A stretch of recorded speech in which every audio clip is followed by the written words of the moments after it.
Imagine this. In the midst of a pandemic, the worst economic crisis of our age, a local company posts revenue growth of 264%. Pretty impressive, right?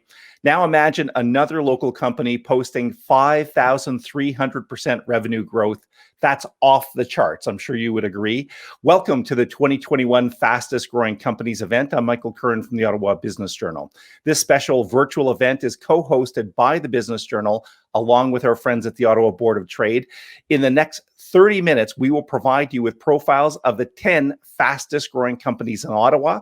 Their growth will astound you. Their stories will inspire you. Before we go any further, I'd like to introduce my partner in this event. Please welcome the President and CEO of the Ottawa Board of Trade, Su-Ling Ching. Welcome, Su-Ling. Hello, Michael. So, Su-Ling, the headlines almost on a daily basis are full of stories of companies that are suffering, and it's great that they're getting that level of attention. And I think we all agree they need more support. At the same time, Su-Ling, there is a kind of a flip side of that coin, and there are companies that are doing astoundingly well right here in Ottawa. Share your thoughts on that. Yeah, so we have been going through what they call the K recovery. Exactly as you said, there are some businesses that have suffered because of either their sector or their size and how we've handled the pandemic, and other businesses have soared. And so we really need to continue to support the hardest hit businesses, but we need to celebrate and also continue to support those businesses which are thriving, because they will provide the foundation for our recovery. I guess one of the reasons we want to focus on and differentiate those two is from a public support point of view. There are companies that, presumably don't need that much support, and others that need the advocacy of the Board of Trade and government levels. Yes, for sure. But what we want to do is make sure that we continue to provide a competitive business environment so those companies that are well positioned to continue to grow are able to. So we're excited to be celebrating them here. Well, thanks, Su-Ling, for everything you're doing to support local business at this time. Hope to see you really soon. Good. Congratulations to all the fastest growing companies. Thank you, Michael. Bye-bye. Well, it's time to meet one of the main players in organizing fastest growing companies, both in 2021 and, by the way, for many years running now. Please welcome to the show from the Ottawa Business Journal, David Salle. Hey, Mike. Hey, Dave. Thanks for your continued efforts on this. It's an exciting project that Ottawa Business Journal, along with our partners at the Board of Trade, embark upon. But maybe there are people that don't know what the heck Fastest Growing Companies is. So give us a sense of the background. Well, sure. It's basically, Mike, it's pretty much exactly what it sounds like. It is a list of the top 10 fastest growing companies in the city of Ottawa for the previous year. So in this case, 2020. So how it works is we basically put out a call for any interested companies to submit an application to us each year in the early spring. And for this year, we had a huge uptake. We had, I think, close to 50 applications. And basically, as an applicant, you have to submit us the previous 3 years revenue figures. So in this case would be usually 2018, 2019, 2020 revenues. We also need to get those verified by an auditor, an accountant, that sort of thing, just to confirm that the figures all check out. And then it's pretty much a simple math exercise. From there, the 10 companies with the highest 3-year revenue growth percentage, they're the final 10 on the list, and that's pretty much how it works. Okay, cool. And you already indicated, Dave, and this is kind of interesting, right? So we're here in a pandemic, and you just indicated we had more applications than we've ever seen before. But not only did we get more, Dave, I think the results of this were higher than before. Tell us about that. Yeah, I mean, absolutely. I mean, we had, in a typical year, the number 10 company would be somewhere around 100% growth over 3 years, maybe 110, 120%. This year, I think the lowest, the number 10 company was well over 200%, I think 240 in that range. Our top company was over 5,000%. We had a couple of other companies in that 1,000 or 1,000 plus range. So I was very surprised, to be honest, at just the growth profiles that all of the applicants showed. I mean, this was a tremendous group of contenders here. By far the best, the deepest group, if you want to call it that I've ever seen. So I think you said to me when we were running the competition that if you had received it in previous years, you might not even be recognized this year. So you could have been like mid-pack a few years ago. That wouldn't have cut even bottom of the pack. Absolutely. There were a few companies, when I saw their application, I emailed them back. I said, yeah, you're looking good. Based on past years, I would say you've got a really good chance to be there in the top 10. And then had to email a few people back and say, wow, I'm sorry, but you didn't quite make the cut, because that was just how exceptional this year's group was in terms of revenue growth. So yeah, absolutely. Like I say, I haven't seen anything like this before. It's fascinating. The fact that this is happening during a pandemic, it's outstanding. So listen, Dave, thanks for all the work that you've done. I know you put hours and days and weeks into this, and you're going to leave the screen here in a second, but you're going to do the voiceover for our profile. So we'll be hearing from you throughout the show. Thanks again, Dave. No problem, Mike. Thanks. And without further ado, you've been waiting to hear some of the profiles. So here are the first group of fastest growing companies. Number 10, Lightship Security. Ottawa's Lightship Security is no stranger to rapid revenue growth. It's the only fastest growing company that is back from the 2019 list. The 6-year-old firm has also cracked Canadian Business Magazine's prestigious Growth 500 list of Canada's fastest growing companies in recent years. Lightship continued to post impressive numbers in 2020. The firm kept adding to its headcount throughout the year and has grown from 13 employees 2 years ago to 32 today. Lightship automates the process of verifying that IT hardware, like switchers and routers, meets rigorous government security standards before being sold to governments themselves. Its customers include tech giants such as BlackBerry, Cisco, Dell, and Samsung.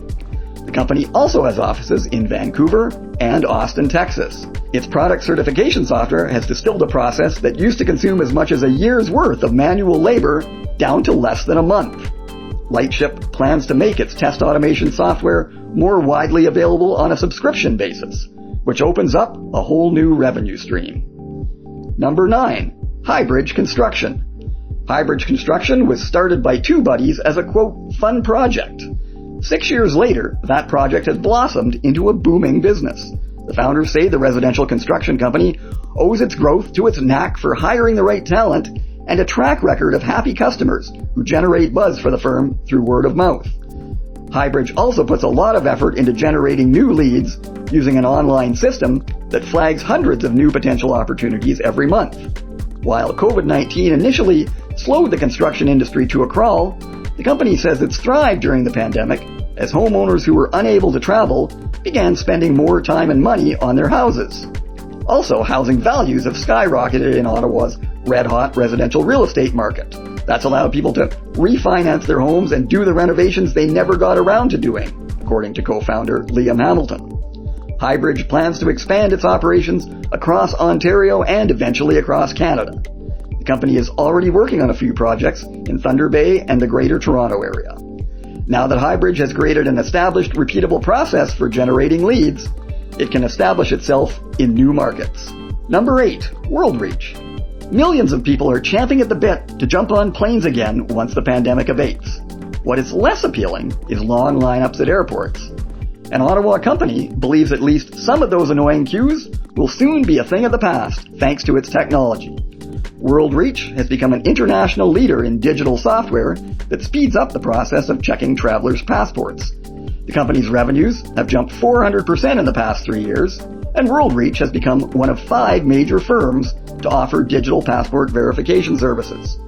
Users complete a form on their smartphone, which is sent to the appropriate customs agency for approval.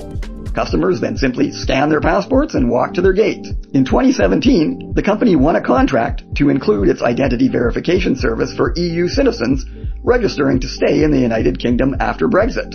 That contract has helped springboard the company's growth as other countries jump on board. Airports across Canada are now set to adopt WorldReach's technology on a pilot basis. Expanding its base in North America and Europe could mean the best is yet to come for the local firm. It expects that software will soon help process 5 to 10 million transactions a year. Since being named fastest growing companies, WorldReach has been acquired by Entrust, a global leader in trusted identity solutions. Number 7, Assurance Home Care. About 6 years ago, Assurance founder Stephen Bleeker experienced a family crisis. His father had a stroke. Suddenly, the family was thrown into a world of caring for an elderly parent. That experience illustrated a very real healthcare need. Assurance Home Care was founded in 2015 and provides services such as home care, housekeeping, and meal preparation for seniors and others needing support at home. It now has customers in Toronto as well as the Ottawa region. Many of its services are partly covered by private insurance companies. The company currently has 150 caregivers on staff and a dozen people in its management and office staff. Next month, Assurance will be expanding into the Niagara and St. Catharines regions in southern Ontario. The company's long-term goal is to be the most trusted name in home care in Canada. Number 6, Wicket. A few years ago, the founders of Wicket decided the association database system they were using at their website design company just wasn't cutting it. In true entrepreneurial fashion, they set out to build a better mousetrap. In 2017, Wicket was born. It's called the world's first member data platform for associations and professional societies. The concept quickly caught on, and Wicket now has customers across North America. Its clients include the Canadian Society of Association Executives, National Healthcare Associations, and the California Lawyers Association. The association market typically consists of non-profit organizations, a sector that is still learning to embrace technology. Today, Wicket has 15 employees and plans to hire more by year's end. The bootstrap company will take the rest of 2021 to grow its footprint in the U.S. market and build up its revenues before reaching out to potential investors. I'm very pleased right now to welcome a sponsor of Fastest Growing Companies. This is one of Ottawa's leading boutique law firms specializing in employment and labor law. Please welcome to the show JD Sharp, partner at Eamon Harnden LLP. Hello, JD. Hi, Michael. How are you? Good. It's it's an exciting show because we've heard about all of this economic turmoil because of the pandemic, and yet we're here, JD, celebrating a company that had 3,000% revenue growth. It's crazy. Yeah, that's taking advantage of opportunities. That's what the great businesses do. Yeah. So, JD, of course, you specialize in employment law, and you give some fantastic advice to fast-growing companies like some of today's recipients. One of the things to keep in mind is if you're growing that fast at 3,000%, it means you need more and more and more people, and that means faster and faster hiring. Yes. And I'm sure, JD, you would say that's a great thing. We want that in the local economy, but it poses some risks. So, tell us about some of the risks about hiring that many people so quickly. Absolutely. You're correct, Michael. And I mean, the first thing I would say is that a company that's on your list of fastest growing companies probably doesn't really need to hear from a lawyer about how to make their business better. They seem to be doing just fine on their own. But there are some things I would keep in mind. And, we see some lessons, not necessarily, we certainly haven't had something like the pandemic to give us these lessons, but you see things like the high-tech boom that we saw in Ottawa many years ago. And what you see when companies, especially companies that are in this rapid growth mode, like these recipients are, you see that the temptation is there to avoid some of the things that create slowdowns in your ability to onboard people, or risks with respect to competing for those people. So, for example, again going back to the high tech boom, you'd have people with 3 job offers, and let's say each of them had a job offer at $100,000, stock options. And 2 of those companies, that was the offer. And the third company, they were offering an employment agreement. And the employment agreement obviously is there to protect the employer. It has restrictions on what you will get paid if you get terminated. It will have things in there like the ability perhaps to lay off if there is a downturn in the economy. There's those types of things. Remote work, which obviously we're seeing in employment agreements now that people are very concerned with, and how to deal with those things. And so what happens is these companies who are competing for scarce resources and great people to bring in the door will sometimes be tempted to shunt those things to the side and say, no, we're just not going to ask for that right now. And in the moment, obviously, that makes great sense to try and get those people in. But it's down the road, at the 6-month mark, the year mark, or further out, where the growth slows, or you get into more of a stability mode, or we may see, say a pandemic or something related to that turns the market downward, perhaps, for these people. That's where you get into wishing you had those protections and you'd built them in at the time. Similarly, you see things like managing the probationary period.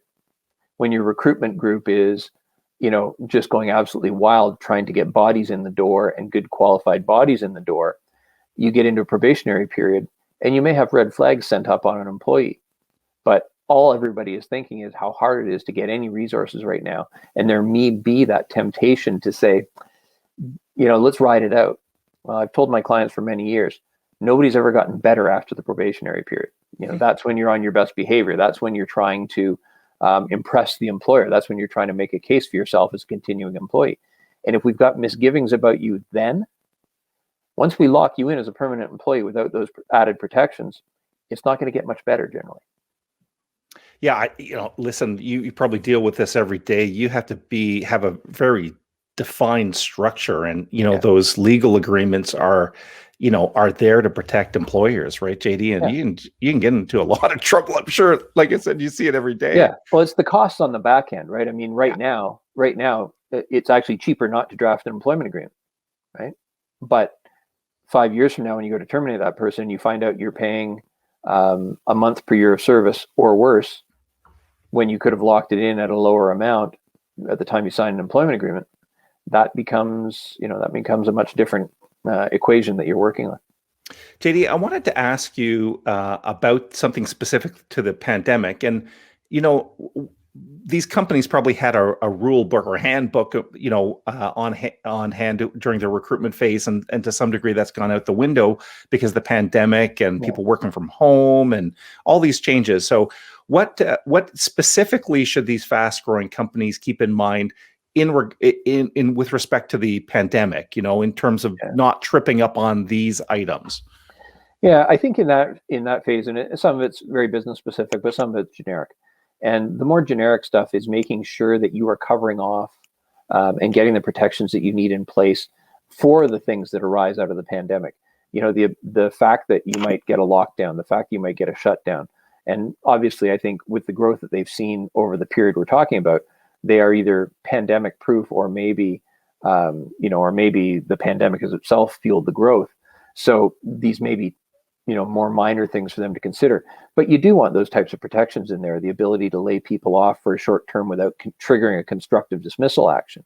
You want the ability to dictate remote work conditions, but also to ensure that when the time comes and you want everybody back in the office, or you want the ability to have people coming into the office and out of the office as necessary to maintain some of that collegiality and some of that synergy that you get from having a number of good brains in your office at the same time. I think you want to make sure that you have some of those protections in place and make it clear. And I mean, if it's not being dealt with in an employment agreement, you just want to watch the way you're running things and the way you're communicating with people to ensure that you're making it clear that, we still do retain that ability to require you to come in. We still do retain that ability if all of a sudden we have to shut down and cut everything by 50%, that we can do that without necessarily triggering these massive potential legal complaints and issues. This is the time to do it, right? Yeah. We're about to, let's knock on wood, go back to the office if you're kind of in a white collar job. So you need those protections now. So I'm sure this is the right time to be calling a firm like Eamon Harnden. JD, thanks for sharing all this knowledge, and thank you for supporting these fastest growing companies. My pleasure, Michael. We've been thrilled to be participant in this, and congratulations to all the winners. It's fantastic to be doing this. And now, recipients 1 to 5. Number 5, HitPoint Press. The founder of HitPoint Press turned a $500 investment into a multi-million-dollar company in just 5 years by using magic. As in Magic the Gathering, a game like Dungeons & Dragons that lets players explore and live in a world of their own creation. the popular digital version of the card game lacked a tactile component. The solution? Printed game cards. Using social media and Reddit, HitPoint Press promoted free PDFs of the tokens and cards to draw players to the site. In 2017, that traffic resulted in sales of $190,000. Partnerships with popular streamers and vloggers helped accelerate the company's growth. HitPoint Press had its most successful year yet in 2020, boasting more than $4.5 million in global sales.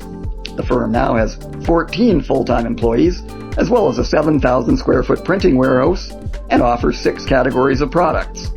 Despite taking a slight hit early in the pandemic, the company rebounded quickly, thanks to its strong digital presence as people looked for things to do while cooped up indoors. Number 4, Noibu. Noibu's pre-pandemic pivot 2 years ago is really paying off. Originally conceived as a vehicle for offering 3D virtual tours of high-end retailers' brick-and-mortar stores, the 4-year-old startup changed focus in 2019 to become a bug detection platform for e-commerce sites. Mere months later, the pandemic flipped the retail world on its head, triggering an online shopping boom.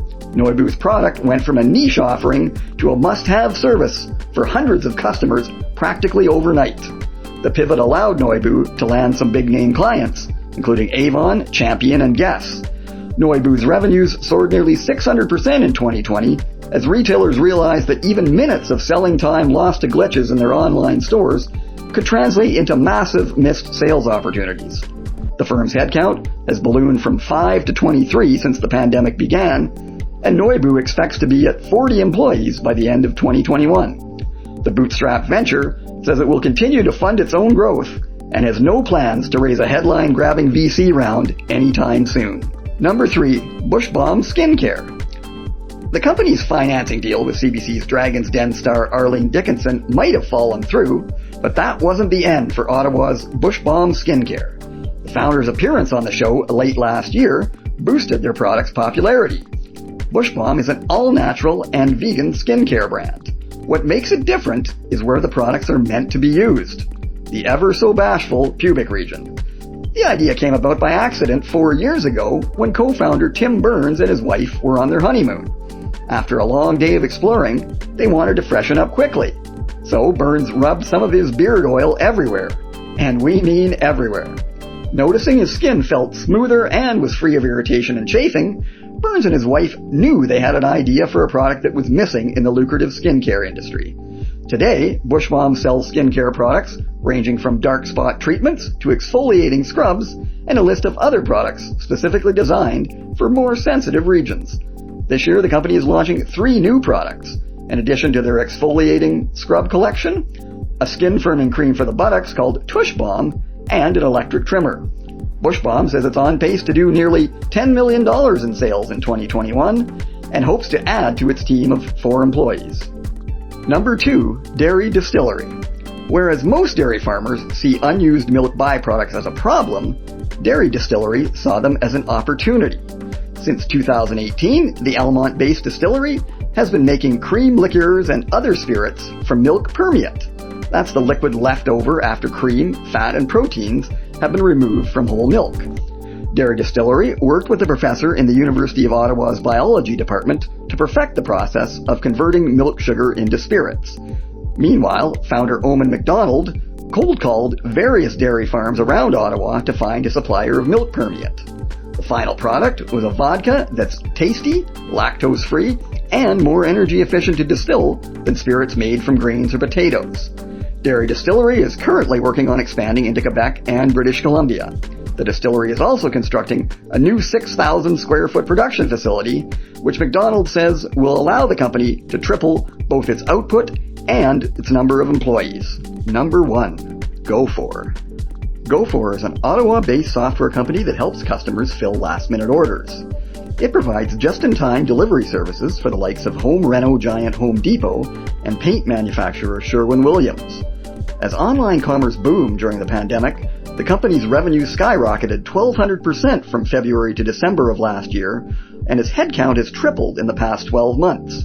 Meanwhile, investors scrambled to grab a stake in what's become one of the hottest logistics operations in North America. That's resulted in 2 major funding rounds that injected nearly $30 million into Gopher's coffers to help fuel its breathtaking ascent.